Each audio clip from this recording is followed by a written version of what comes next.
রবিবার রাজ্যের চণ্ডীপুর বিধানসভা কেন্দ্রের অন্তর্গত গৌরনগর ব্লকের গোলধারপুর গ্রাম পঞ্চায়েত এলাকায় লক্ষ্মীছড়ার বাঁধ পরিদর্শন করলেন সমাজ শিক্ষা এবং সমাজ কল্যাণ দপ্তরের মন্ত্রী টিঙ্কু রায়।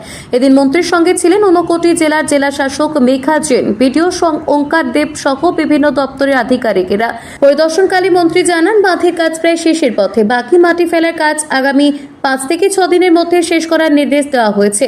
এরপর ইট বিছিয়ে মেটেলিং এবং কার্পেটিং এর মাধ্যমে রাস্তাটি সংস্কার করা হবে। দুর্গাপুজোর আগেই কাজ শেষ করার লক্ষ্যমাত্রা নেওয়া হয়েছে। এলাকার পানীয় জলের সমস্যাও খতিয়ে দেখেন মন্ত্রী। জানেন যে গত বছর এই যে বাঁধের কাজ শুরু হয়েছে, বিশেষ করে গোলধারপুর এই এলাকায়, অর্থাৎ এখানে শিব মন্দির বা এই আমাদের এই গোলধারপুর অঞ্চলে যে বাঁধ শুরু হয়েছে, এই বাঁধের নিচে প্রথমে রাস্তা ছিল। এখানকার মানুষের এটা একটা বলতে পারেন, এখানকার মানুষ সবাই যাতায়াত এই বাঁধের উপর দিয়েই। তো যেহেতু বাঁধে মাটি ফেলা হয়েছে, এখানকার যাতায়াতের খুব সমস্যা হচ্ছিল।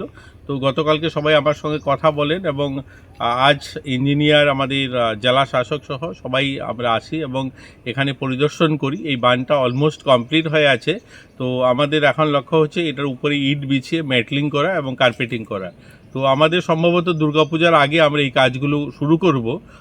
বাঁধ যেখানে যেখানে ইনকমপ্লিট হয়েছে সেগুলোকে কমপ্লিট করছে এবং কমপ্লিট হওয়ার পরেই আমাদের কমিটমেন্ট হচ্ছে আমরা দুর্গাপুজোর আগে এই বাঁধটা কমপ্লিট করে এখানকার মানুষের যে যাতায়াতের ব্যবস্থাটা যেন ঠিক করে দেওয়া যায়, এটাই আজকে পরিদর্শনে এসেছিল। এখানে বেশ কিছু জায়গায় পানীয় জলের সমস্যা রয়েছে, কি বলবেন? হ্যাঁ, দেখুন, এই পানীয় জলের সমস্যাটাও এখানে স্থানীয় সমস্যা, এটা আসলে সরকারি সমস্যা নয়।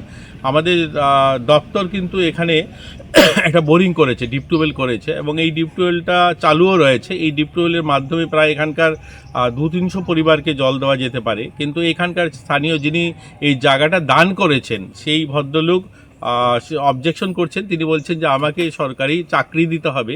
কিন্তু দেখুন, সরকারি চাকরি বললেই তো দেওয়া যায় না, তার একটা নিয়ম বা তার একটা রুলস রয়েছে, সেভাবেই সরকারি চাকরি পেতে হয়।